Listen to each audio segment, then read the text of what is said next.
বিসমিল্লাহির রহমানির রহিম। আসসালামু আলাইকুম সবাইকে। আশা করছি সবাই ভালো আছেন। আল্লাহর রহমতে আমি অনেক ভালো আছি। আশা ফ্যাশন ডিজাইন অ্যান্ড ব্লগিং চ্যানেলে সবাইকে স্বাগতম। তো আমার চ্যানেলে যারা নতুন দর্শক তারা চ্যানেলটিকে সাবস্ক্রাইব করবেন, এবং যারা আগে থেকে সাবস্ক্রাইব করেছেন তাদেরকে অসংখ্য ধন্যবাদ। এবং যারা পেজ থেকে দেখছেন তারা অবশ্যই পেজটিকে লাইক, কমেন্ট, শেয়ার এবং ফলো করতে ভুলবেন না। এবং ভিডিও ভালো লাগলে অবশ্যই লাইক করবেন এবং কমেন্টে জানাবেন কেমন হয়েছে। তো আজকের ব্লগে থাকছে এই গোলাপি ড্রেসে আমি যে অ্যাম্বুসটুকু দেখতে পাচ্ছেন এই অ্যাম্বুসটা করেছি, এবং সম্পূর্ণ ভিডিওটি দেখতে থাকুন কিভাবে অ্যাম্বুসটি করেছি এবং ড্রয়িং করেছি সম্পূর্ণ দেখাচ্ছি। তো চলুন শুরু করা যাক।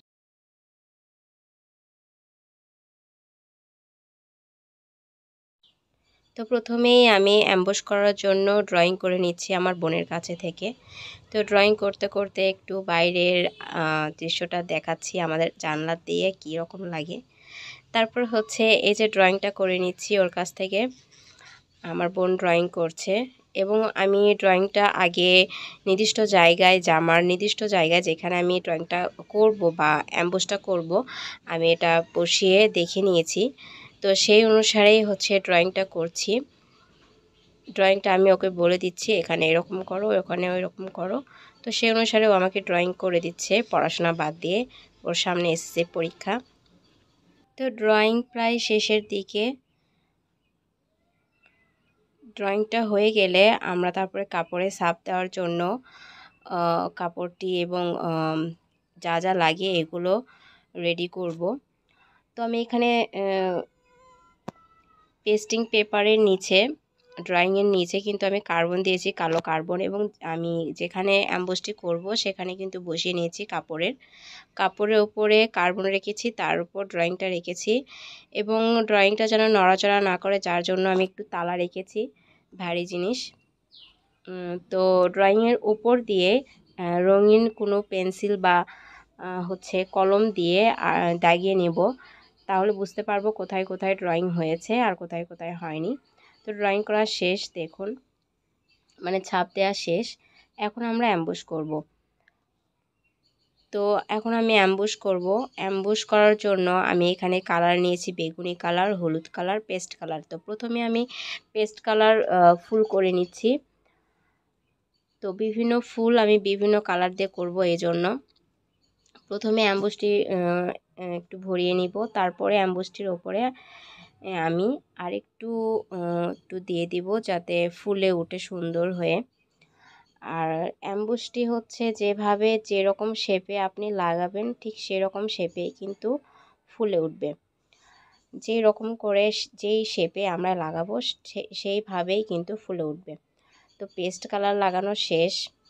আর এই জামাটা আমি অনেক অল্প টাইমের মধ্যে রেডি করেছি, এই অ্যাম্বুসটি করেছি খুবই অল্প টাইমের মধ্যে করেছি। জানি না কেমন হয়েছে, আশা করছি আপনাদের কাছে ভালো লাগবে। আর যদি ভুল হয়ে থাকে অবশ্যই কমেন্টে জানাবেন যে ভুল হয়েছে, তাহলে সংশোধন করতে পারবো। তো যখন যে কালারটা মানে লাগাচ্ছি তখন সেই কালারটাই করার চেষ্টা করব, কিন্তু প্রথমে আমি তা করিনি, বারবার তুলিটাকে মুছে নিয়েছি। তো যখন যে কালারটা আমরা প্রথমে করা শুরু করব তখন সেইটাই করে নেব একবারে, তারপরে আরেকটি কালার শুরু করলে সেটা একবারে করে নেব। এরকম করে করে নিলে বারবার তুলিটা কিন্তু মুছে নিতে হবে না বা বিরক্ত হতে হবে না। তো বেগুনি কালার করে নিয়েছি, তারপরে আমি হলুদ কালারটা করে নিচ্ছি যেখানে যেখানে হলুদ কালার লাগাবো। আর আমি এখন যেই কালারগুলো লাগাচ্ছি বা যেগুলো লাগাচ্ছি এটা কিন্তু অ্যাম্বুশ, এটা আয়রন করার পরে কিন্তু ফুলে উঠবে। আর এটা মিক্সিংয়ের বিষয়টা অনেক কঠিন আমার কাছে মনে হয়। আমার এটা করতে অনেক ভালো লাগে, কিন্তু এই মিক্সিংটা আমার কাছে অনেক কঠিন মনে হয়। তো এটার বিষয়ে আমার আরও একটু শিখতে হবে বা আর একটু জানার আছে। তারপরও যখন যখন আমি করি তখন তখন আপনাদের সঙ্গে শেয়ার করি, কিছু না হোক তারপরও ভালো লাগে যে সবাই দেখছে আমার ভিডিওটি। তো কেমন হয় সেটা আমাকে জানাবেন অবশ্যই, কেমন লেগেছে আজকের অ্যাম্বুশের ডিজাইনটি এবং কালার কম্বিনেশনটি। তো প্রায় ফুল করা শেষ। ফুলের মধ্যে আমি হচ্ছে ডিফারেন্ট কালার একটু বৃত্ত দিয়ে দিচ্ছি।